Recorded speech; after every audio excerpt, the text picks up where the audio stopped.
Hey there, pausers. Coach Angie here, and it is Thursday. We're in the break room for our weekly discussion, our weekly time of picking a topic and just talking about it, right? Bringing back to our remembrance things that we may have learned already and tucked away, or sometimes let's get some fresh information, or it's not a new topic, but it's a fresh spin on how we look at that topic.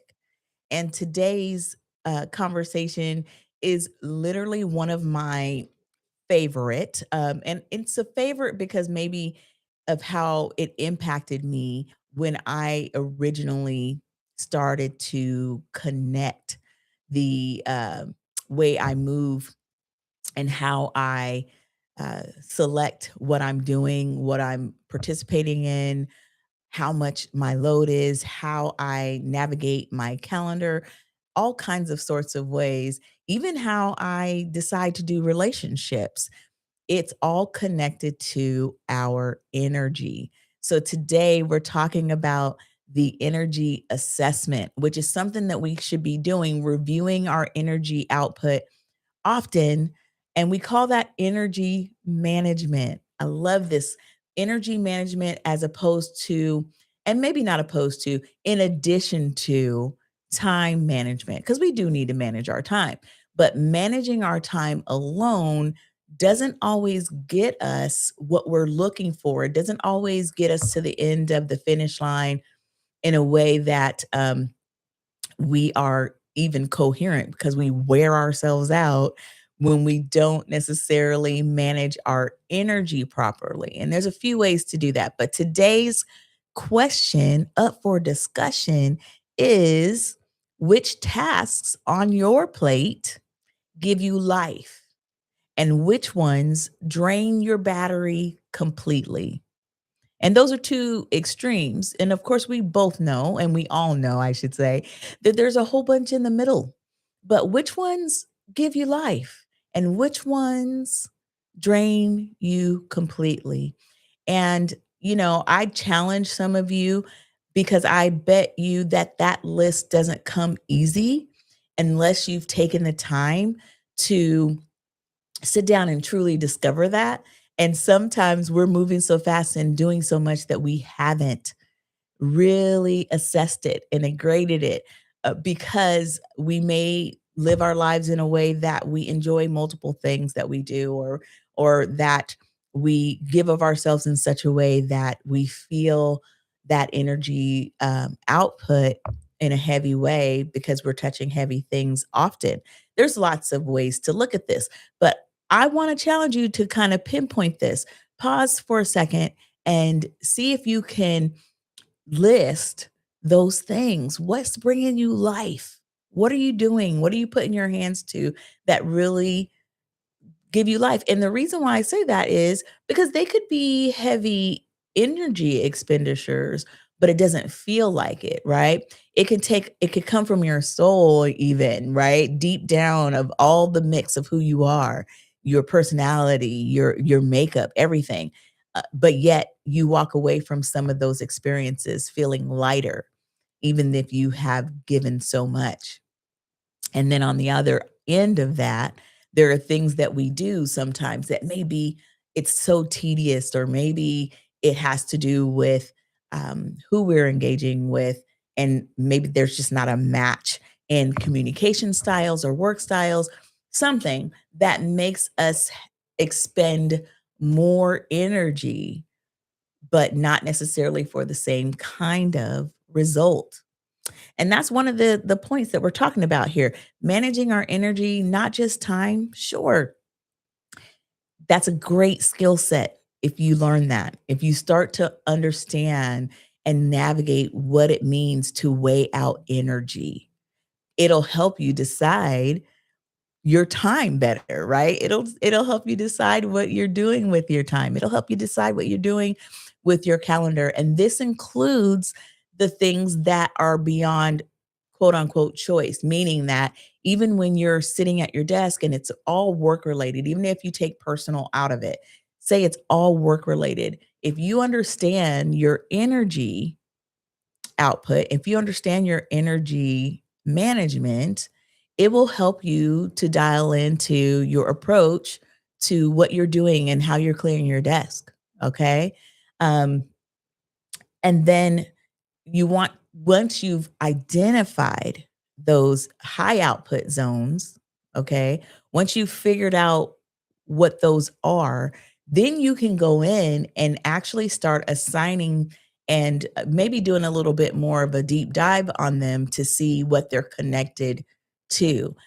For a high output zone, something that may take a lot of energy from you, it does not automatically mean that it's something that is of high in importance or that it is something that I had put it here. Um, it may not also mean that it deserves to be the highest priority. It's about figuring out what that thing is, and dialing into why it is a high energy, high output zone, high energy output zone. Why is it? But yeah, figure it out. Some days that high output zone is going to be the highest priority. And you need to be aware of that so that you make some good decisions on how you plan the rest of the day. Okay? If that's the day you woke up and this high output zone thing is right at the top of your day, then you need to understand what that looks like.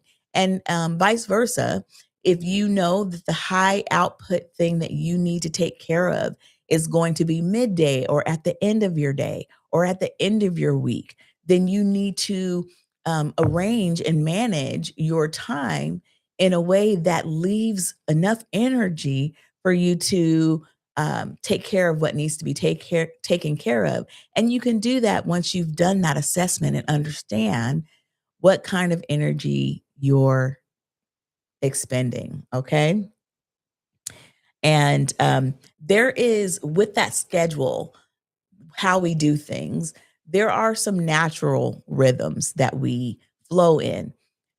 There are some generalizations that are made that really do apply because they have some backing by science and some historical facts have laid it out there for us that there's something to working with the rhythms of the sun. So maybe mornings are a better time for you to get after something where you need your thought process more. Now, I am a night owl, but I think I made myself that over the course of time. But I do I am working toward working in the more natural rhythms. But if you're not there yet and you know that you have a spurt that you are able to take care of something at a different time of day that maybe you're not really there in the morning for, if you've got that flexibility, get her done. But my encouragement is to start building towards some of those more natural rhythms and give it a shot until you can have your own, research of what that looks like for you. But yeah, work with those natural rhythms. What does our body feel like doing? What does it want to do? And sometimes that means that we have to also take into account what we're putting in our bodies because we can fight against our natural rhythms by what we're doing to nourish our bodies, or the lack of nourishment could work against our natural rhythms of what we set out to do. Okay. Now, this week's call to action is to do what I suggested at the top. I want you guys to track your energy levels. And then maybe you just create your own grading system of a 1 to 10 or something of that nature. And after you have a meeting, after an interaction, after whatever it is, just kind of make a note. Use your phone and use your notes app or something, and make a note of where your energy level is when you're completing that, or even if you're going into it and you realize, okay, where am I? And then after, to see where you're at. So you can kind of just gauge what is taking my energy these days. Okay. Now, confession time. My energy has been taken a lot is in the last year and a half, 2 years, as I've been finalizing and finally getting to the point where it's here, y'all. The book, yay! Dynamic Pause is in the house.